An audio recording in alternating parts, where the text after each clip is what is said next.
Nitol tata শিরোনামগুলো। চাকরি প্রার্থী নয়, উদ্যোক্তা হওয়ার আহ্বান জানিয়েছেন স্যার ফজলে হাসান আবেদ। রাজধানীর হোটেল ওয়েস্টার্নে ব্র্যাক ইউনিভার্সিটির প্রথম আলো জবস ক্যারিয়ার মেলার উদ্বোধনী অনুষ্ঠানে তিনি বলেন, Massachusetts institute of technology MIT গ্র্যাজুয়েটরা চাকরি না করে চাকরি দেয়। জিডিপিতে তাদের অবদান $380 বিলিয়ন। তাই আমাদের দেশে স্নাতকদের চাকরিদাতা হওয়ার আহ্বান জানান sir Fazle Hasan Abed.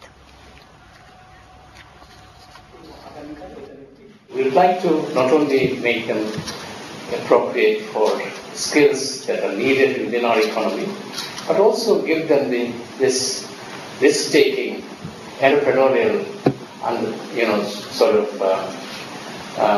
thinking that they need to not only look for jobs, but also create jobs for others within the economy.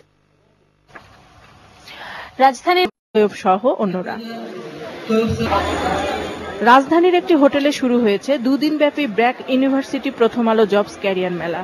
এতে প্রধান অতিথি ছিলেন ব্র্যাকের প্রতিষ্ঠাতা ও চেয়ারম্যান স্যার ফজলে হাসান আবেদ। উপস্থিত ছিলেন ডেইলি স্টারের ব্যবস্থাপনা পরিচালক সালেউদ্দিন আহমেদ, ব্র্যাক বিশ্ববিদ্যালয়ের ক্যারিয়ার সার্ভিসের পরিচালক কুমার মুর্শিদ ও ব্র্যাক ইন্টারন্যাশনালের নির্বাহী পরিচালক ফারুক আহমেদ।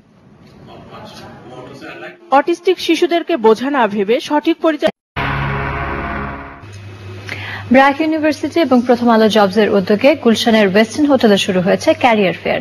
উদ্বোধন করেন ব্র্যাকের প্রতিষ্ঠাতা ও চেয়ারপারসন স্যার ফজলে হাসান আবেদ। 2 দিনের মেলায় দেশি বিদেশি 50টি প্রতিষ্ঠান অংশ নিচ্ছে। আয়োজনের মিডিয়া পার্টনার চ্যানেল আই।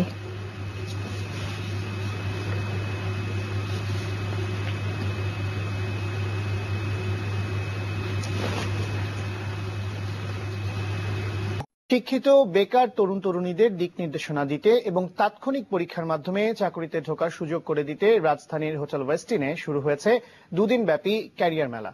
এর আয়োজন করেছে ব্র্যাক বিশ্ববিদ্যালয় এবং দৈনিক প্রথম আলোর অঙ্গ প্রতিষ্ঠান প্রথম আলো জবস। সদ্য বিশ্ববিদ্যালয়ের গণ্ডি পেরোনো তরুণ তরুণীরা চাকরির জন্য হন্যে হয়ে ঘুরছেন। এতদিন বাবা মায়ের অর্থে পড়াশোনা করেছেন, এখন তাদের কষ্টের বোঝা লাঘব করতে নামতে হয়েছে চাকরি যুদ্ধে। কিন্তু এ যেন সোনার হরিণ। এসব বেকার তরুণ তরুণীকে নির্দেশনা দিতে এবং তাৎক্ষণিক পরীক্ষার মাধ্যমে চাকরিতে ঢোকার পথ তৈরি করে দিতেই রাজধানীর ওয়েস্টিন হোটেলের সাউথ পার্কে শুক্রবার শুরু হয়েছে বেসরকারি ব্র্যাক বিশ্ববিদ্যালয় ও দৈনিক প্রথম আলোর অঙ্গ প্রতিষ্ঠান প্রথম আলো জবসের যৌথ উদ্যোগে 2 দিনব্যাপী এই ক্যারিয়ার মেলা। মেলার উদ্বোধন করেন ব্র্যাক বিশ্ববিদ্যালয়ের প্রতিষ্ঠাতা স্যার ফজলে হাসান আবেদ। এ সময় আয়োজকরা জানান, দক্ষ ও যোগ্য জনশক্তি গড়ে তুলতেই এ মেলার আয়োজন। আমাদের অর্থনৈতিক উন্নয়নে শিক্ষিত মেধাবী শিক্ষার্থীদের সম্পৃক্ততা প্রয়োজন, কিন্তু অর্থনৈতিক মুক্তির ক্ষেত্রে যোগ্যদের খুঁজে পাওয়া যায় না। সম্প্রতি এক হিসাব দিয়েছে যে বাংলাদেশে 3 কোটি বেকার। যোগ্য ব্যক্তি, যোগ্য মানুষ, কাজের মানুষ, ভাবনা চিন্তা করতে পারে মানুষ আমাদের এখানে খুব অভাব আছে।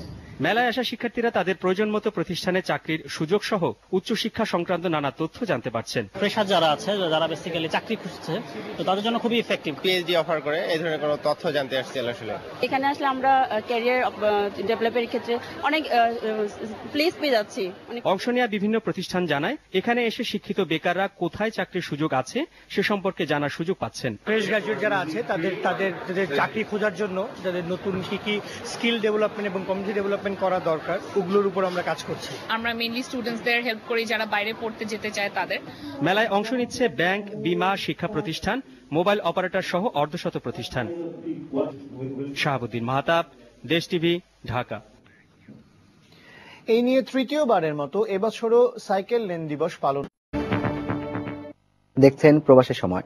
পাশ করার পরই সদ্য গ্র্যাজুয়েটরা ভুগতে থাকেন অনিশ্চয়তায়, থাকে সিদ্ধান্তহীনতাও। তাই তাদের প্রয়োজন সুযোগ আর সঠিক দিক নির্দেশনার। এই লক্ষ্যকে সামনে রেখে রাজধানীতে শুরু হয়েছে ব্র্যাক ইউনিভার্সিটি প্রথম আলো জবস ক্যারিয়ার মেলা। বাংলাদেশে প্রতি বছর বাড়ছে শিক্ষিত বেকারের সংখ্যা। উদ্বেগ আর উৎকণ্ঠা গ্রাজুয়েশনের পর কর্মক্ষেত্র কোথায় হবে তা নিয়ে। এসব বিষয়ে ধারণা দিতে রাজধানীর গুলশানের ব্র্যাক ইউনিভার্সিটির আয়োজনে চলছে ব্র্যাক ইউনিভার্সিটি প্রথম আলো জবস ক্যারিয়ার ফেয়ার। শুক্রবার সকালে এ মেলার উদ্বোধনী অনুষ্ঠানে প্রথম আলো সম্পাদক মতিউর রহমান বলেন, দেশকে এগিয়ে নিতে হলে যোগ্য ও দক্ষ লোকের প্রয়োজন। যোগ্য ব্যক্তি, যোগ্য মানুষ আমাদের একটা বড় সংকট রয়েছে। সেখানে আমরা আশা করব এই কার্যক্রম তরুণদের মধ্যে, শিক্ষিতদের মধ্যে এবং সমাজের মধ্যে কিছুটা হলেও যদি আমরা সচেতনতা বৃদ্ধি করতে পারি। এদিকে বিশ্ববিদ্যালয় থেকে পাশ করা দক্ষ জনগোষ্ঠী শুধু নিজের জন্য নয়, তারা অন্যদের জন্য ভালো কাজের সুযোগ তৈরি করবে বলে আশা করেন ব্র্যাকের চেয়ারম্যান ফজলে হাসান আবেদ। এ বিশ্ববিদ্যালয় থেকে পাশ করা শিক্ষার্থীরা শুধুমাত্র দক্ষতা অনুযায়ী নিজের জন্য চাকরি খুঁজবে না, তারা ঝুঁকি নিয়ে নিজের উদ্যোগে ব্যবসা করতে পারে। তারা অন্যান্য বেকার তরুণদের জন্য চাকরির সুযোগ করতে পারে। পরে তিনি দুদিনের এই ক্যারিয়ার মেলার উদ্বোধন করেন। শাতিলা শারমিন, সময় সংবাদ, ঢাকা। আন্তর্জাতিক